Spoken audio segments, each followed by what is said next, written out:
Liquid Death murdered more than just thirst. This $1.4 billion company murdered their broken HR system. Today, you'll hear how Alice Young, VP of People and Culture at Liquid Death, made the HR system switch, and what you as an HR leader can learn from her playbook. In this video, Alice breaks down why 2025 is your best chance to kill your legacy stack, how to get executive buy-in fast, a simple framework to launch cleanly by January 1st, and Alice's top advice for every people leader. Welcome to I'm Telling HR, a series to inspire the next generation of HR changemakers. Alice didn't start out in HR. She was a lawyer, but that outside perspective gave her an edge. At the time, the company was at 60 employees, but demand was exploding.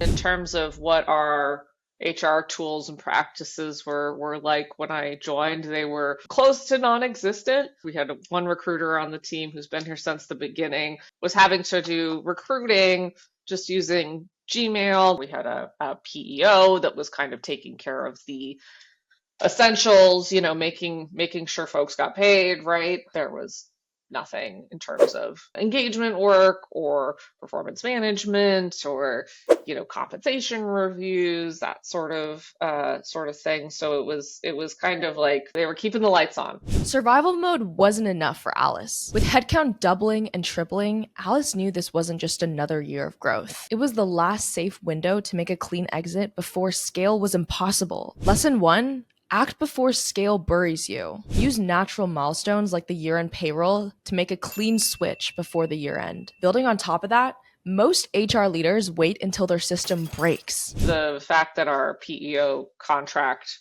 was up and we were renegotiating the terms, there was an opportunity for us to find solutions that would also have a cost savings. And so that was, we can bring in a more efficient system and save the company money, let's do it. It was not a tough sell. But urgency alone isn't enough. You need a signal, a clear moment to know when it's time to make the exit. For Alice, she turned a contract renewal into a turning point. So watch for those natural inflection points. Contract renewals, funding rounds, and the January 1st payroll reset. Those are your clear exit ramps. But let's be honest.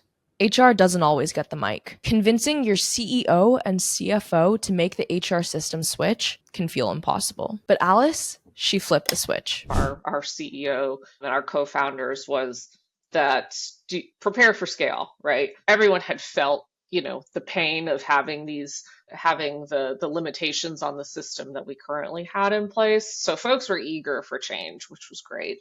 We can bring in a more efficient system and save the company money, let's do it. So here's the move. Don't frame it as an HR problem. Frame it as a business problem with a financial solution. Speak the CFO's language. Tie your case to pain points your executives already feel, from scalability to cost savings. Once Alice got the green light, the real challenge began. Choosing the right system. Most leaders drown in feature lists or shiny add-ons or let vendors drag them in circles. Alice built a simple framework. I think it's really important to have a clear sense of what's a must-have and what's a nice-to-have from the perspectives of different users of the system. And so for us, we're a multi-state employer, and so being able to support that was critical. So we wanted a really straightforward system that was easy to administer and also simple for employees to use. Lock in your must-haves for scale, add the non-negotiables unique to your organization, and ruthlessly cut anything that does not move the needle. But here's the truth. Liquid Death didn't quite make it to that Jan 1st payroll. So we had a mid-year transition, and that created a lot of additional work for our team and created some confusion within the employee base, having 2 different W-2s at the end of the year. It was bumpy having the having the mid-year transition. Would not do that again. So lesson learned, making the end of year switch is your golden window. A Jan 1st cutover keeps payroll clean. No split systems, no duplicate W-2s, and no year-long confusion. Today, Alice leads people and culture at an iconic $1.4 billion company. But she hasn't forgotten the rebel move it took to get here today. She built a lean HR team that's cross-trained and deeply embedded in the business. She automated Liquid Death's administrative HR work to focus on the people, the culture, and the strategy. And her advice to HR leaders, it's not just about systems, it's about you. Don't sacrifice who you are for a job. It's a tough job. No matter where you are, I want to be somewhere where I believe in what we're doing and where I can be a part of bringing something to the world that I believe in. Life is short.